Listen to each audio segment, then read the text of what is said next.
بسم الله الرحمن الرحيم.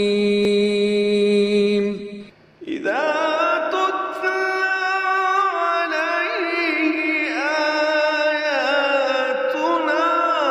قال أساطير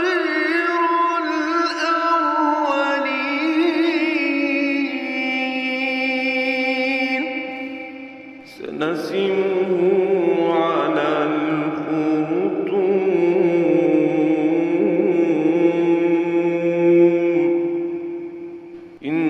إنا بلوناهم كما بلونا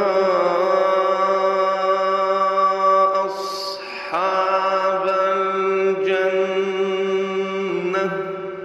إذ أقسموا ليصرمنها مصبحين